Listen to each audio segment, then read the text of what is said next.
Bonjour à tous et bienvenue au Forum Job d'été à 7 rue d'Auvergne à l'espace jeune La Fabrique. C'est de 13h30 jusqu'à 18h.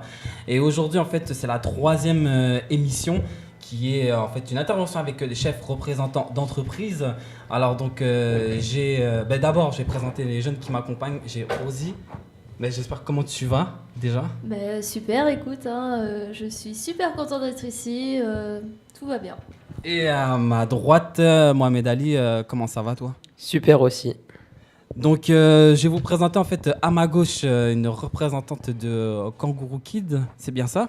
Oui, tout à fait. Ouais. Et une représentante de Synergie. Absolument. Donc, je vais prendre la température avec vous. Est-ce que vous aussi vous allez bien? Est-ce que en ce moment ça se passe bien, tout ça au niveau des jeunes? Est-ce qu'il y a eu beaucoup d'affluence? Beaucoup de jeunes sont venus vous voir? Je vais laisser la parole à madame. Merci. Oui, donc en fait, il y a énormément de monde. Je ne pensais pas qu'il y aurait autant de monde d'ailleurs. Et vraiment sur tous les stands en fait. D'accord. Alors moi je suis un habitué de ce genre de forum. Chaque année et à chaque fois on a beaucoup de monde, que ce soit des étudiants ou pas forcément des étudiants. Il y a toujours beaucoup de population. Ça montre la difficulté de l'emploi aujourd'hui. Et pas seulement, mais aussi le fait que les jeunes veulent s'investir dans le travail. Donc c'est parfait. Nous sommes à notre place. Voilà. Tout est cool alors pour vous. Donc la thématique en fait d'aujourd'hui, en fait c'est une question ouverte aux chefs d'entreprise et en fait c'est plus particulièrement, j'ai pas vraiment trouvé le titre, mais on va dire c'est sur le faciès. Et donc en gros je vous pose une question pour tous les deux. D'abord, est-ce que vous trouvez qu'il y a beaucoup plus de clichés au jour d'aujourd'hui pour les jeunes qui ont trouvé un travail que maintenant ou par rapport à avant tout ça? Est-ce que vous trouvez que ça a évolué un peu? Est-ce qu'on fait moins attention à ça? Ou personne qui est tatouée, qui est percée? Alors, je ne suis pas sûre qu'on y fasse moins attention. Après, ça dépend du secteur d'activité. Très franchement, nous, dans mon secteur d'activité ou dans mon entreprise plus particulièrement, on n'y fait pas attention. Maintenant, effectivement, ça peut toucher certaines personnes et ça peut devenir compliqué pour certaines personnes. Et pour vous? Alors je crois qu'il faut parler clairement et puis très simplement. Moi je suis donc responsable d'agence d'emploi, agence d'intérim. On travaille avec tout secteur d'activité, donc ça va de l'industrie jusqu'à l'agroalimentaire et l'agriculture. Je crois qu'il n'y a plus de problème lié au faciès. Il n'y a pas de raison. Aujourd'hui, il faut la bonne personne au bon emploi, quelle que soit sa situation, sa vie de famille, sa religion. Je crois qu'aujourd'hui, il n'y a plus vraiment de problème. S'il y en a, ça reste anecdotique. Par contre, il peut y avoir des contraintes liées au métier. Et ça, on ne peut pas y déroger. Ça peut être des contraintes, ce qu'on appelle HSE, hygiène, sécurité, environnement. Il y a des métiers où il est interdit de porter la barbe. Il y a des métiers où vous ne pouvez pas porter de piercing parce que pour des problèmes de sécurité ou des bagues, tout simplement. Et puis, il peut y avoir aussi des problèmes de communication. Quand vous avez un poste d'attaché de direction ou d'agent d'accueil, vous êtes obligé de maîtriser certaines choses, et entre autres la langue française, quand vous travaillez dans une entreprise à vocation et uniquement française, le vocabulaire, la bonne orthographe, mais là on parle plus de faciès, évidemment. Donc je pense qu'il y a plus de soucis, pour résumer un peu ce que je voulais dire, mon propos, il n'y a plus de soucis aujourd'hui général, enfin moi je ne le ressens pas comme tel. Il y avait certainement, parce que dans ma carrière, j'ai connu, c'est vrai. Mais aujourd'hui, il n'y a plus de soucis. Il y a simplement des obligations d'entreprise qui font qu'aujourd'hui, on est obligé de faire des choix. Mais c'est simplement ça. Et ces obligations, justement, est-ce que vous pensez que c'est vraiment respecté à la lettre par plusieurs entreprises où il y en a qui transgressent un peu, tout ça? Non, c'est obligatoirement respecté. Les contraintes. Une entreprise qui travaille dans l'agroalimentaire, aujourd'hui, a des contraintes draconiennes qui sont fixées par les normes européennes, mais aussi par sa clientèle. Puisqu'on travaille en B2B en général, donc on parle B2B, pour ceux qui connaissent, c'est business to business, donc d'entreprise à entreprise. Ces contraintes sont obligatoirement respectées, sinon il suffit qu'il y ait un critère non respecté dans la catégorie hygiène, HSE, donc hygiène, sécurité, environnement, et ce sont des commandes qui ne passent pas. Donc les entreprises sont obligées de les respecter. Après, est-ce qu'ils respectent ce que vous voulez dire, je suppose? Est-ce qu'ils font attention? Est-ce que certains, malgré tout, font des délits de faciès ou des délits de comportement par rapport à des tatouages et transgressent ce que j'ai dit tout à l'heure? Oui, peut-être. mais je ne pense pas que ça soit aujourd'hui le quotidien des entreprises et je ne pense pas que ça soit ce qui est important. Aujourd'hui, il faut la bonne personne parce qu'on a besoin de monde, donc il faut la bonne personne au bon poste et après, il n'y a pas de souci, quel que soit, je disais, le statut de la personne ou la situation religieuse ou physique. Ok, parfait. Bah, merci pour ces explications. Est-ce que tu as une question à poser? Oui, j'aimerais savoir, par exemple, quand vous avez un entretien d'embauche pour un jeune donc, de mon âge, donc à peu près 18 ans, est-ce que au moment où il rentre dans la pièce, vous voyez directement à peu près si vous savez si vous le prenez ou pas, que par le physique? Le niveau vestimentaire, la manière dont il se comporte, la manière dont il parle, est-ce que vous le sentez déjà ou pas? Alors absolument pas. On ne peut pas se faire une idée sur la première impression. En fait, il faut discuter avec la personne, il faut voir comment elle s'exprime. Et on ne peut pas se faire une idée dès qu'on voit une personne. En fait, c'est pas possible, malgré qu'on le fasse tous. On a besoin de discuter avec la personne pour voir en fait ce qu'elle nous propose, ce qu'elle a à nous dire sur son parcours. Et du coup, par rapport à ça, en fait, on va pouvoir se faire une idée sur les réponses qu'elle nous donne en entretien, mais pas de suite comme ça. Et de toute façon, maintenant, c'est beaucoup plus réglementé, si je puis dire. Il y a des organismes en fait par rapport à la discrimination à l'embauche, comme la HALD, et on est surveillé par rapport à ça en fait. Après, je vais vous dire franchement, moi, ce dont je fais attention quand je vois une personne rentrer dans mon agence pour un entretien, je vais regarder si juste elle est propre sur elle. Ce qui est tout à fait logique, en fait. On est dans le service à la personne. Plus particulièrement, je suis dans la garde d'enfants à domicile. Je ne peux pas envoyer quelqu'un chez une famille si cette personne n'est pas propre sur elle. Après, qu'elle ait des piercings, des tatouages et tout, peu m'importe. Du moment que j'ai discuté avec elle, que je sais que la personne est qualifiée, qu'elle a les diplômes nécessaires ou l'expérience nécessaire pour faire le travail que je lui demande, ça ne me pose aucun problème. D'accord. Et vous ? Oui, alors, il faut aussi, après, relativiser. Je suis d'accord avec ce que vous dites. On fonctionne pareil dans mon groupe, Synergie. Maintenant, si j'ai un client, moi, qui me demande un top modèle et que j'ai ma grand-mère qui rentre dans l'agence, je ne vais pas la prendre. Donc, effectivement, il peut y avoir quand même, à certains moments, non pas du recours au faciès, mais il y a quand même des métiers où je vais prendre un seul exemple. J'ai dans une autre vie un client qui m'a demandé un jour dans un bar américain un barman. Il souhaitait que la personne soit de couleur noire. Bon, c'est un délit de recruter dans ce sens-là. Mais là, non, puisque c'était du fonctionnel. C'était sa façon de fonctionner, c'est ce qu'il souhaitait. Donc bon, on n'a pas fait comme ça, et en définitive, malgré tout, on a recruté la bonne personne, qui d'ailleurs est depuis en CDI, et ça fait maintenant 15 ans, donc il n'y a pas de souci. Mais je crois qu'il y a des règles, aujourd'hui tout le monde les respecte, enfin vous le disiez, et puis après, il y a à la marge les cas exceptionnels, comme je disais tout à l'heure, effectivement, un dresseur de crocodile, je ne sais pas qui je vais prendre, mais je vais faire attention peut-être à son physique et sa corpulence. Je ferai attention en fonction du besoin réel. Voilà, c'est ça. Ok, ça marche. Est-ce que tu as une question à poser? Oui, ce serait quoi pour vous les atouts idéaux au moment de l'entretien pour un candidat? Alors moi, il n'y a pas d'atout idéal en fait. Quand je rencontre une famille pour une garde d'enfants, en fait, la personne doit me donner les critères qu'elle aimerait pour la personne qui va intervenir chez elle. Et par rapport à ça, je recherche la personne qui se rapprocherait le plus de la demande. Et du coup, c'est des demandes particulières à chaque fois, donc je ne peux pas dire je cherche telle ou telle chose chez telle ou telle personne. Pour ma part, il n'y a pas d'idéal. Je suis d'accord, je vous rejoins. J'arrête pas de vous rejoindre depuis tout à l'heure. Oui, je vois ça. Mais simplement rajouter une chose qui me paraît importante. Les entreprises, aujourd'hui, ils n'ont pas besoin d'absents.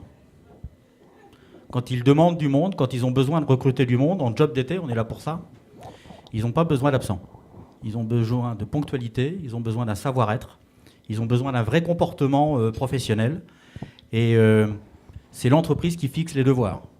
On a tous des droits, mais aussi il y a des devoirs. Donc il y a entre autres le devoir d'être au boulot quand on postule à un travail. Voilà. Or cela, tout simplement faire ce qu'on nous demande et puis aller au bout de ses missions, aller au bout de son activité, aller au bout de son job qu'on vous propose, ça me paraît indispensable et puis ça me paraît surtout un passeport pour la vie, super utile pour l'avenir, pour vous. T'as une autre question? Autre question, par rapport lors des entretiens, donc quand vous commencez à parler avec la personne cette fois-ci, est-ce que les personnes par exemple qui sont souriantes et assez rassurantes dans l'ensemble, ça vous attire, ou par exemple la personne qui est timide, vous renfermez un peu et vous dites c'est un peu gênant? Alors déjà, j'essaie de les mettre à l'aise le plus possible. Si vraiment la personne reste bloquée, j'essaye de faire en sorte qu'elle le soit un peu moins par rapport à ses expériences précédentes. Du coup, je vais rebondir sur son CV ou sur toute chose qui pourrait la mettre à l'aise. Et moi, je fonctionne par des mises en situation, en fait. Comment ils géreraient la situation s'ils étaient dans cette situation-là? Qu'est-ce qu'ils feraient? Et du coup, ça vient naturellement et c'est rare que j'ai quelqu'un qui reste mal à l'aise très longtemps devant moi. Et vous? Oui, alors effectivement, le sourire, l'accueil, la notion d'accueil, bon là aussi, hein, tout dépend du métier, tout dépend de ce que on va me demander. S'il s'agit d'un préparateur de commande, qu'il sourit au colis qu'il va mettre en place, c'est pas très utile, donc il n'est pas forcé qu'il soit tenu à sourire. Maintenant, après, chacun sa nature. C'est aussi à nous de positionner au bon poste, je le disais tout à l'heure, la personne qu'il faut, et puis peut-être de guider nos futurs employés vers le bon poste en fonction de sa nature profonde, qui est d'être convivial ou pas, et puis de l'amener au contact ou pas. Donc voilà, c'est après chacun en fonction de sa nature. D'accord, ok, ça marche. Est-ce que tu as une question? Oui. Imaginons qu'il y ait deux candidats qui arrivent, expérience égale, cursus égal. Qu'est-ce qui ferait que vous en prendriez un et pas l'autre? Alors, je prendrai les deux. J'ai pas mal de demandes et du coup, je les mettrai sur des prestations différentes. Parce que de toute façon, on est en recrutement permanent, ce qui veut dire qu'on a des demandes régulières par rapport aux familles et du coup, je les prendrai toutes les deux sans problème. Alors ça, c'est une excellente question. Parce que c'est notre quotidien. Il y a tellement de monde sur le marché, on a souvent les bonnes personnes pour un seul poste. Ma réponse, elle est simple. J'ai deux bons candidats pour un poste. Eh ben, je vais être obligé d'en choisir un parce que j'ai qu'un poste, moi, par contre. Je vais être obligé d'en choisir un. Donc là, on rentre dans une partie plus subjective, non pas par rapport au candidat, mais par rapport à la profondeur du poste et de l'entreprise qui me mandate, d'aller peut-être plus loin dans le côté comportemental ou dans le côté compétence pour aller chercher la bonne personne. Mais c'est l'entreprise qui commande. Quand dans une entreprise, il y a un seul poste à pourvoir, si j'ai deux bons candidats identiques, je serai obligé de choisir de manière subjective. On est obligé de le faire. D'accord. Merci. Et j'aimerais aussi avoir une petite question. Aussi, parce qu'avant de devenir ce que vous êtes, évidemment, vous êtes passé par des entretiens, pas vous-même, vous étiez en position d'entretien. Et qu'est-ce que vous avez ressenti pour votre premier entretien? Alors, j'ai eu un entretien il y a peu de temps, puisque ça fait pas très longtemps que je suis responsable d'agence. Forcément du stress, hein, c'est évident. Après, c'est un milieu que j'aime particulièrement, et du coup, j'étais à l'aise par rapport à ça, parce que je savais ce que je voulais. Et la personne que j'avais en face de moi a su me mettre à l'aise, et du coup, c'est devenu un dialogue et plus un entretien. Pour vous? Alors moi, ça date un peu, il y a quelques mois, quelques nombreuses années. Pour tout vous dire, j'étais pas à l'aise du tout. Pour deux raisons. Je devais avoir 23-24 ans. Je tenais à ce poste, c'était pour entrer dans une banque à l'époque. Je tenais au poste, vraiment. Mais j'étais dans un autre contexte. À l'époque, il y avait moins de soucis d'emploi. On n'était pas en période de plein emploi, mais quasiment. Donc c'était plus simple. J'avais ce stress. Et puis alors, mais ça c'est l'anecdote, j'avais bu 5 cafés avant, je ne savais pas si j'allais tenir jusqu'au bout. C'est tout. Je comprends. Merci déjà pour avoir répondu aux questions aux jeunes, puis je pense qu'ils en auront d'autres aussi au courant de l'émission. Moi, j'en avais une en fait, c'est plus aussi un retour sur les activités que vous représentez respectivement. Est-ce que vous pouvez nous faire une présentation en gros des entreprises que vous représentez, puis s'il y a une sorte de critères de sélection, tout ça, pour la personne qui serait intéressée à y intégrer? Donc alors, je fais partie de la société Kangourou Kid, qui est franchisée, donc il y a des agences dans toute la France. On est sur Blois depuis peu de temps, depuis le mois d'octobre plus précisément.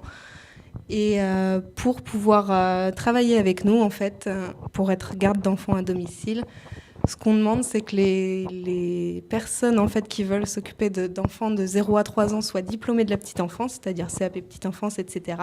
Pour les enfants de plus de 3 ans, on demande à ce que la personne ait le BAFA ou de l'expérience qui ait été déclarée auparavant pour pouvoir travailler avec nous. Alors moi je suis responsable d'agence d'emploi, anciennement agence d'intérim. J'entends parler beaucoup de boîtes d'intérim. Soyez sympa, dites pas boîte d'intérim, dites plutôt agence d'intérim, on préfère. Je suis aussi au conseil d'administration régional du FONGECIF, donc là c'est pour la formation longue. Nous, les entreprises avec lesquelles on travaille, nous mandatent pour toutes sortes, parce qu'on est une entreprise généraliste, nous mandatent pour toutes sortes de postes. Ça peut être dans l'industrie, c'est essentiellement dans l'industrie ou dans le tertiaire, mais sinon ça peut être aujourd'hui dans l'agriculture, ça peut être dans l'agroalimentaire évidemment, j'ai parlé d'industrie tout à l'heure, ça peut être dans le tourisme, dans l'hôtellerie, dans la restauration, dans la logistique, dans le bâtiment, dans les travaux publics. Voilà. Les critères.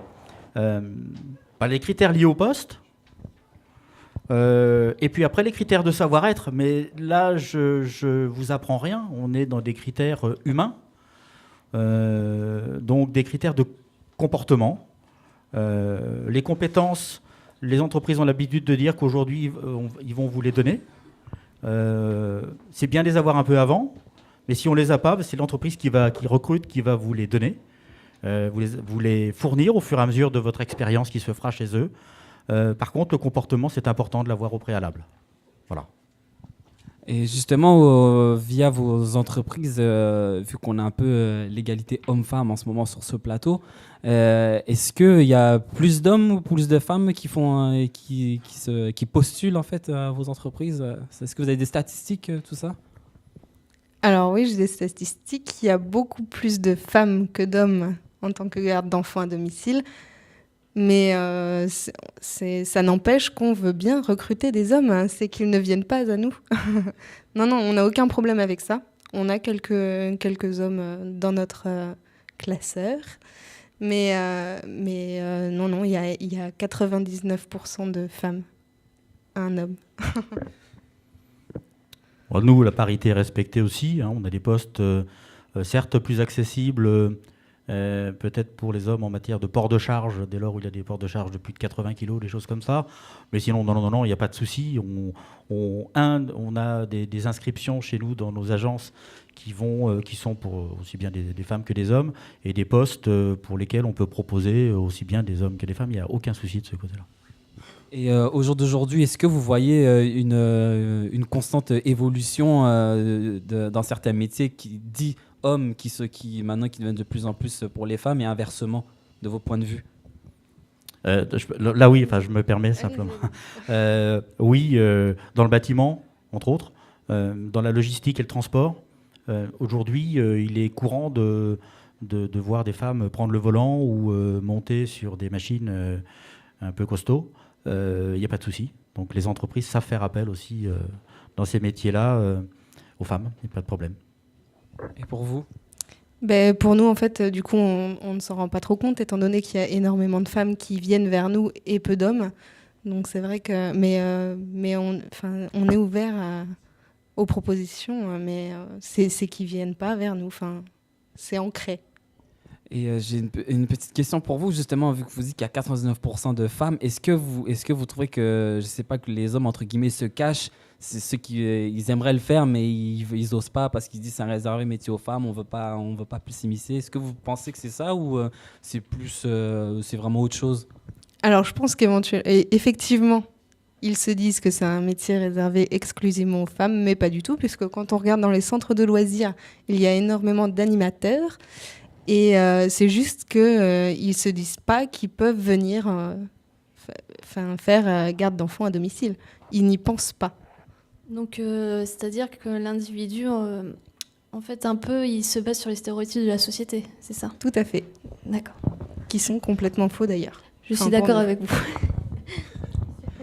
On va bientôt terminer cette interview en fait. Donc, je ne sais pas si vous avez déjà un message pour les jeunes en ce moment qui sont en train de chercher leur futur job d'été.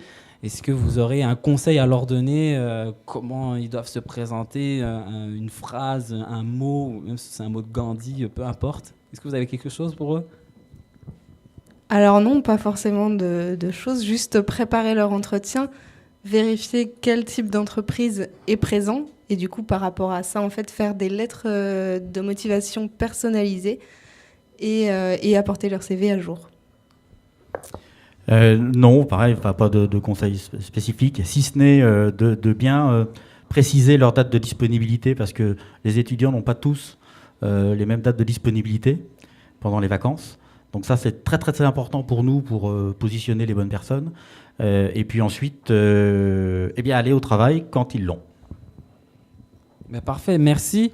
Je vais juste prendre la parole ouais. un petit peu, pour donner. J'ai une question en fait à poser. Je voulais savoir en ce moment, il y a beaucoup de jeunes qui cherchent un emploi. Est-ce qu'il y a des secteurs apparemment où on ne recrute pas du tout? Et comment vous expliquez ça, que d'un côté, il y a beaucoup de demandes, mais des emplois qui ne trouvent pas preneurs? Donc voilà, c'était Guillaume à la technique, au fait, pour me présenter. Voilà. Alors Guillaume à la technique, je vais répondre très précisément à la question. C'est un problème de formation. Il y a aujourd'hui des métiers qui sont en pénurie, et des métiers de production, entre autres. Alors, il y en a beaucoup dans le monde de l'industrie aéronautique, entre autres. On manque de tourneurs-fraiseurs, de soudeurs, de métiers de production pure. Et puis après, dans le domaine alimentaire, tout ce qui est boucher, charcutier, boulanger. Pourquoi ? Parce que ils ont une notoriété qui leur a fait défaut pendant un certain temps. On a critiqué ces métiers, alors que ce sont de beaux métiers. Et aujourd'hui, effectivement, on se trouve en pénurie à ce niveau-là. Donc moi, je considère que l'alternance est une solution. Évidemment, il faut aller et continuer à promouvoir ces métiers de production, parce qu'il y a derrière des vraies carrières qui peuvent se faire. Merci beaucoup.